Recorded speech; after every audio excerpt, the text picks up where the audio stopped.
a une dame que je ne connais pas, elle est venue taper au portail, elle est rentrée. Elle a des problèmes dans son foyer, que vraiment elle a besoin de soutien. Qu'elle a besoin de soutien. Moi aussi, elle a dit, ah, moi-même là, c'est la même chose là, au moment où il y a des problèmes qu'actuellement nous là, il doit quitter le foyer. Que vraiment, elle a dit, il est venu sur moi pour t'aider. Et puis elle est partie. Or, les autres fois là, je le faisais, mais cette fois-ci là, en tout cas, je ne sais pas, je ne l'ai pas fait. Donc, quand papa parlait du témoignage de l'homme de Dieu, je me suis rappelé. Donc, vraiment, je me réponds, je demande pardon au Seigneur. Si c'est lui qui avait envoyé un ange vers moi, vraiment, je lui demande pardon, qu'il me pardonne vraiment. Amen. On acclame le Seigneur Jésus-Christ. Frère Poulet, Noé, viens. Autant le micro, frère Noé.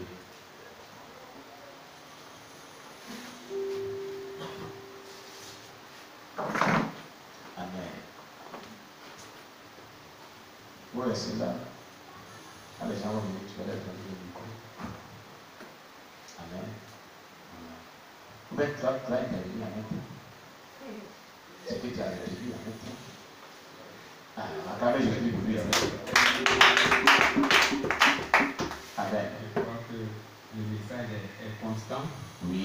Puisque le dimanche, nous avons vu l'intervention de Dieu au Brésil. Ici, nous avons aussi parlé de l'enlèvement qui était proche. Oui. Et ce témoignage du pasteur d'Aboville aussi vient nous exhorter à la repentance et à parfaire notre marche avec Dieu. Amen. C'est ce que Dieu dit. Amen. Que Dieu bénisse son serviteur. Puis, le frère Moïse, il va nous dire ce qu'il a retenu.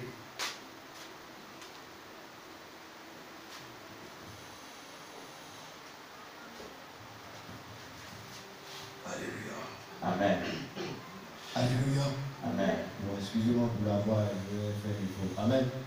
Ce que je retiens aujourd'hui, c'est par rapport aux réseaux sociaux, quoi. Les stratégies de la sirène des eaux, les attaques de la sirène des eaux via les réseaux sociaux. Et il faut dire que c'est une vérité parce que moi-même, j'ai expérimenté ça. Je priais pour une bien-aimée qui est au Gabon et il y a une femme qui est rentrée dans sa vie. Je ne sais pas, ils sont connus à travers les réseaux sociaux.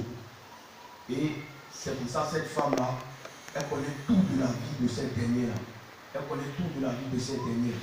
Et cette dernière, elle est rentrée en contact avec moi. Et elle m'a expliqué. Et quand elle m'a expliqué, je lui ai dit, cette femme-là, c'est une sirène des eaux. Et à peine, dès qu'on a fini de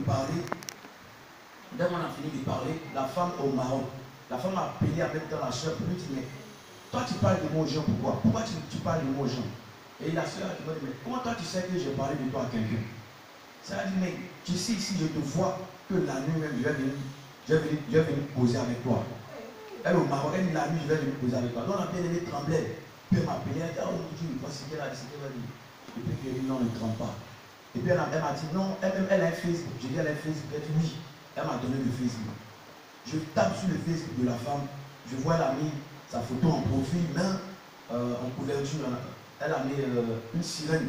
Une sirène et puis la sirène a attrapé le bébé. La sirène a attrapé le bébé. Et c'est là que je lui ai dit que, ah ma soeur, mais la femme qui est là, je te dis que c'est une sirène, que tu dois couper les liens physiquement sur Facebook et aussi et spirituellement. Alléluia. Et c'est par là que même j'ai compris que vraiment les agents de la sirène sont sur les réseaux sociaux au fait. Et aujourd'hui, dès que tu rentres sur Facebook, il y a la nudité de choses qui est exposée. Dès qu'on ne sait pas, on a mis avec qui. Donc, tant enfant de Dieu, nous devons avoir le discernement.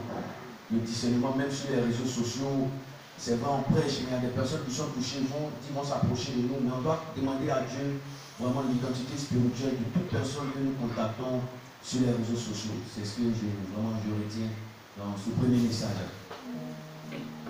Et concernant l'enlèvement, je ne vais pas être long. Franchement, il faut dire que les temps, les signes des derniers temps ont déjà apparu. Et nous devons vraiment nous revoir. La femme a dit dans le message que Karambiri n'est pas parti. Elle a cité d'autres pasteurs. Alléluia. Maintenant, on peut voir eux, mais et nous-mêmes. Alléluia. Donc vraiment, resterons encore et puis revoyons notre marche avec le Seigneur. C'est un peu ça. Amen. Oui, maman Déborah, acclamez Jésus pour la vie de Déborah. On va nous dire ce qu'il a beaucoup marqué. Alléluia. Amen.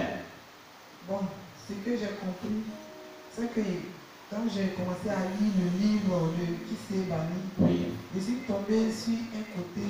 Et puis quand je lisais, et puis je sais que c'est la voix de Dieu qui me parlait que la fin du temps est déjà proche. Maintenant, c'est comme un grain de sable Oui. qu'on me montrait. Un petit grain de sable. Il dit, tu vois ça, c'est fini. Le temps est fini. Repentez-vous. Donc je voyais ça. Je dis, ah, est-ce que... Bon, j'ai douté. Mais après, la voix me parlait toujours que le temps est fini. Tu vois le Grain de sable. grain de sable. C'est la fin du temps. C'est fini. Comme c'est petit temps. Oui, tu ne vois rien même. Je ne vois rien même. Il dit, tu vois, mais je ne vois rien. Il dit, tu ne vois rien. C'est la fin du temps.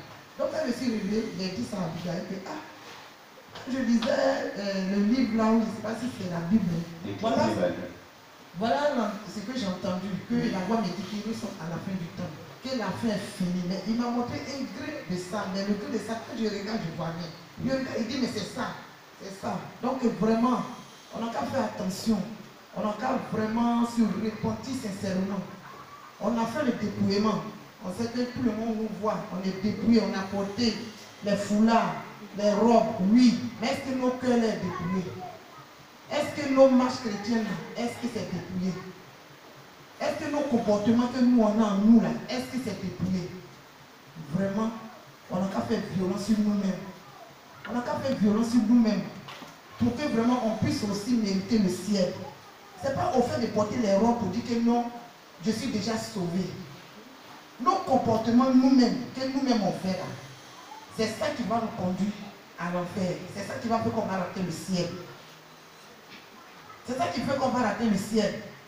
Des personnes, nous tous, moi-même, aussi, tu peux prier, tu dis que tu es en train de prier, mais dans prière, là, tu es en train de dormir.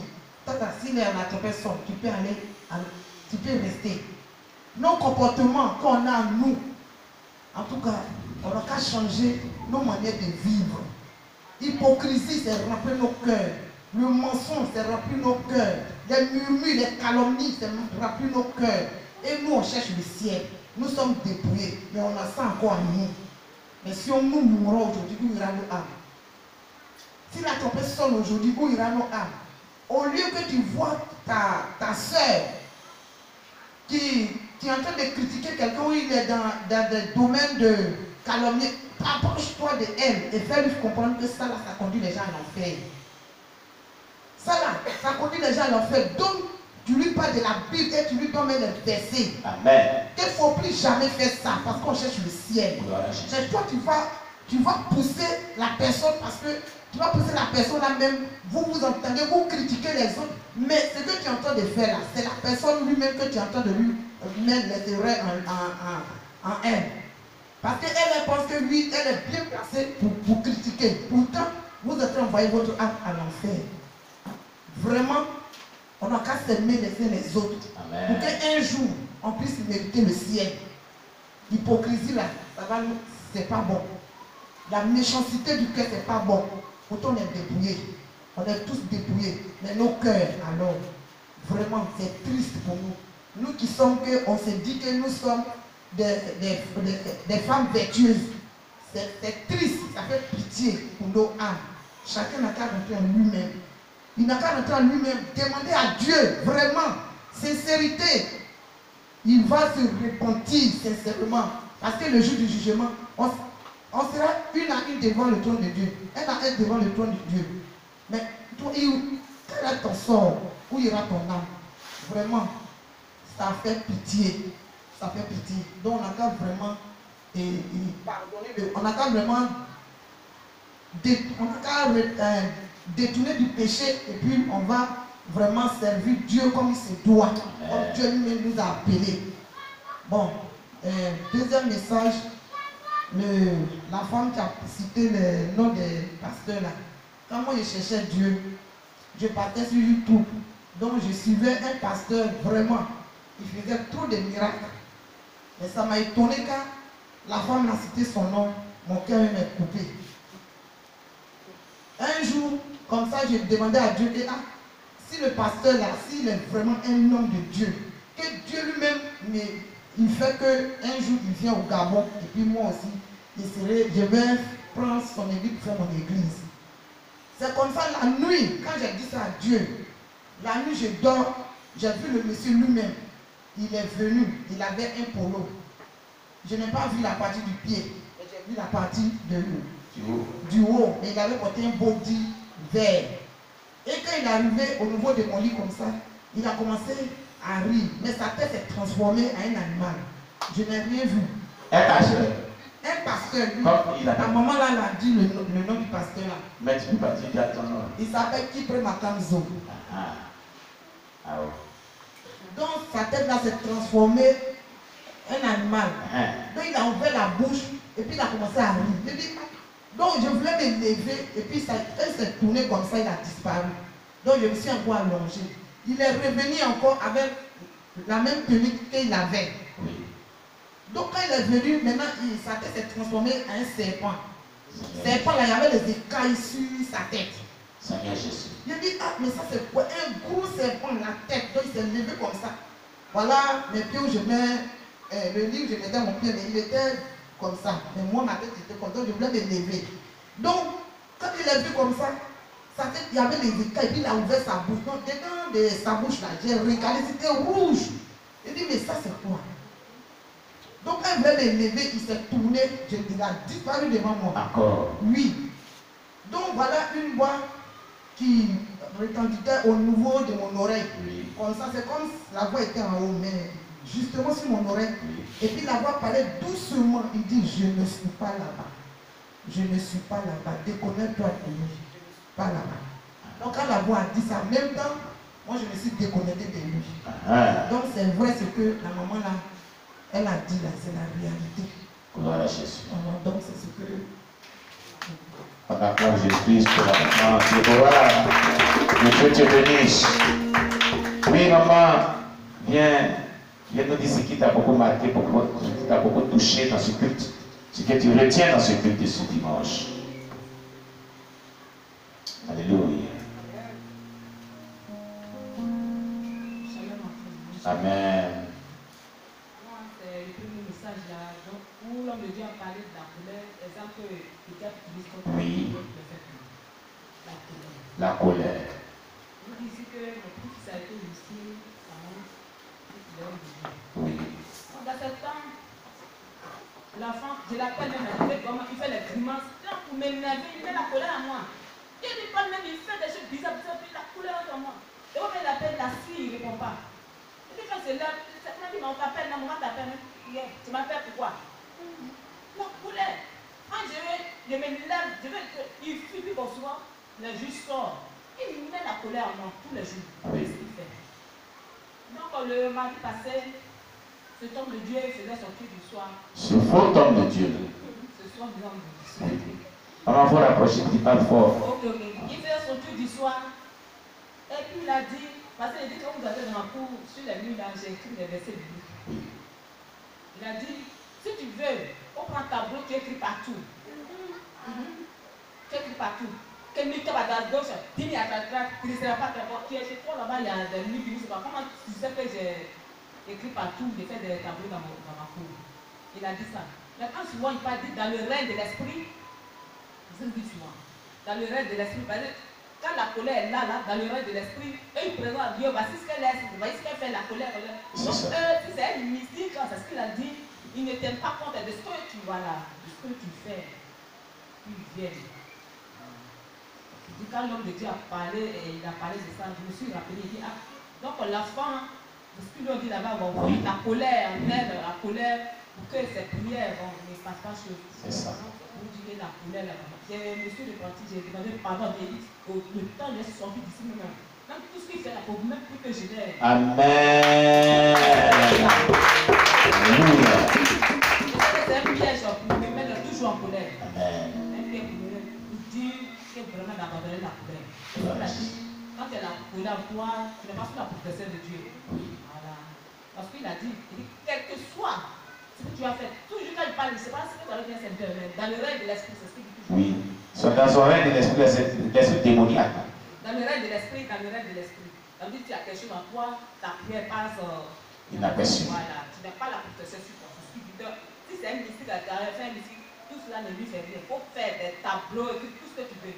Quand tu m'as poussé l'esprit, avant de dormir sur mon escalier, j'écris plus des versets bibliques. Dans ma cour même, sur les murs, des versets bibliques. Voilà, là c'est compliqué la colère. Voilà, Jésus. Merci maman. Merci maman. Abandonnons la colère. Ce n'est pas une bonne chose, la colère. Oui, la sœur Carole, acclamez Jésus pour sa vie. On va nous dire ce qu'elle a vécu. Shalom à tous. Oui, bien vers ce côté, voilà. Voilà. C'est bon. Moi, ce que j'ai retenu dans le premier message, c'est comme ce que la maman a dit, la colère. Alléluia. Amen. On dit qu'avant, j'étais vraiment colérique. Donc, je camouflais ça beaucoup par les rires. J'étais vraiment colérique. Au point même que quand je me mettais en colère, il fallait peut-être que je me blesse moi-même pour être soulagée. Alléluia. Je me blesse pour être soulagée. Et un jour, j'étais en colère tellement que je suis tombée sous la douche. J'ai ouvert le robinet et puis je suis tombée.